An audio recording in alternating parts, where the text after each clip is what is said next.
ମାଲକାନଗିରି ଜିଲ୍ଲାର MV79 ଥାନା ଅନ୍ତର୍ଗତ MPV 72 ନୋଡାଲ ଉଚ୍ଚ ପ୍ରାଥମିକ ବିଦ୍ୟାଳୟର 2 ଜଣ ଛାତ୍ରୀ ନିଖୋଜ ହେବା ଏବଂ ପରେ 2 ଜଣ ଛାତ୍ରୀଙ୍କ ମୃତଦେହ ମୋଟୁ ଥାନା ଅଞ୍ଚଳ MPV 42 ଗ୍ରାମରେ ଝୁଲନ୍ତା ଅବସ୍ଥାରେ ମିଳିବା ଘଟଣାକୁ ନେଇ ବିଭିନ୍ନ ସଂଗଠନ ପକ୍ଷରୁ ଏକ ଦାବିପତ୍ର ଜିଲ୍ଲାପାଳ ଏବଂ ଏସ୍ପିଙ୍କୁ ପ୍ରଦାନ କରାଯାଇଛି।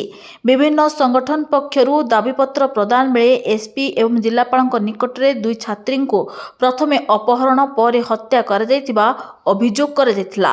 2 ଛାତ୍ରୀ ନିଖୋଜ ନେଇ ଗତ 6 ତାରିଖରେ MV79 ଥାନାରେ 2 ପରିବାର ପକ୍ଷରୁ ଲିଖିତ ଅଭିଯୋଗ କରାଯାଇଥିଲା, କିନ୍ତୁ 2 ଦିନ ପରେ ସେମାନଙ୍କୁ ଅତି ନିର୍ମମ ଭାବେ ହତ୍ୟା କରାଯାଇ ଆତ୍ମହତ୍ୟାର ରୂପ ଦିଆଯାଇଥିବା କୁହାଯାଉଛି।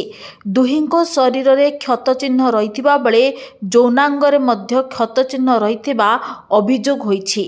ଆଜକୁ 12 ଦିନ ବିତି ଯାଇଥିଲେ ମଧ୍ୟ ଶବ ବ୍ୟବଚ୍ଛେଦ ରିପୋର୍ଟ ମିଳିପାରିଲା ନାହିଁ। ଅନ୍ୟ ଦିଗରେ ପୁଲିସ ଏହାକୁ ଆତ୍ମହତ୍ୟାର ରୂପ ଦେଇ ଚୁପ୍ ବସିଛି। ପରିବାର ସହ ସ୍ଥାନୀୟ ଲୋକଙ୍କର କିଛି ଯୁବକମାନଙ୍କ ନାମରେ ଅଭିଯୋଗ କରିଥିଲେ ସୁଦ୍ଧା ପୋଲିସ କୌଣସି ପଦକ୍ଷେପ ନେଉନଥିବା କୁହାଯାଉଛି।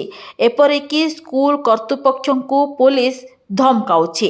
ପୁଣି ଛାତ୍ରୀମାନେ ବିଦ୍ୟାଳୟକୁ ବିଳମ୍ବରେ ଆସିବାରୁ ଶିକ୍ଷକମାନେ ଗାଳିଗୁଲଜ କରିବାରୁ ଏମାନେ ଆତ୍ମହତ୍ୟା କରିଛନ୍ତି ବୋଲି ପୋଲିସ ମିଛ କହି ପାର ହେବାକୁ ଚାହୁଁଛି।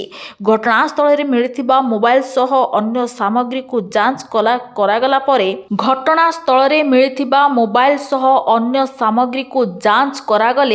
ସତ୍ୟତା ପଦାକୁ ଆସିବ ବୋଲି ବିଭିନ୍ନ ସଂଗଠନ ଦାବି କରିଛନ୍ତି। ପୋଲିସ କେବଳ ୟୁଡି କେସ୍ କରି ଏକ କେସ୍କୁ ବନ୍ଦ କରିଦେବାକୁ ଚାହୁଁଥିବା ଅଭିଯୋଗ କରାଯାଇଛି। ଏହା ଆତ୍ମହତ୍ୟା ନୁହେଁ ବୋଲି ପରିବାର ଲୋକେ ମଧ୍ୟ ଅଭିଯୋଗ କରିଛନ୍ତି। ଅନ୍ୟପଟେ ସେମାନଙ୍କ ଝିଅମାନଙ୍କୁ ପ୍ରଥମେ ଅପହରଣ କରିବା ପରେ ସେମାନଙ୍କ ସହ ଦୁଷ୍କର୍ମ କରାଯାଇ ହତ୍ୟା କରାଯାଇଛି। ଏହାର ଉଚ୍ଚସ୍ତରୀୟ ତଦନ୍ତ ପାଇଁ ଦାବି କରାଯାଇଛି। ଏହି ଘଟଣାକୁ ଚପାଇ ଦେବାକୁ ଚାହୁଁଥିବା ପୋଲିସ ଅଧିକାରୀଙ୍କ ବିରୋଧରେ ମଧ୍ୟ କଡ଼ା କାର୍ଯ୍ୟାନୁଷ୍ଠାନ କରାଯାଉ ବୋଲି ଦାବି କରାଯାଇଛି। कलेक्टर ऑफिस झील ना मुनिग्रेश्वरी आउ जन झील ना ज्योति हलदार आम न्याय मांगवाई न्याय मिल गत 6 तारिख दिन आमर 72 नाबालिका 2 जन अपहरण होता जन बंगीय छात्री और जन आदिवासी छात्री अपहरण होता। परवर्ती समय से मिसिंग एंट्री होता MV79 थाना आ 3 दिन पर झुलंता अवस्था 2टा डेड बॉडी मोटू थाना अंचल बरामद होता। सेठी यूडी केस अपमृत्यु मामला रुजु होता।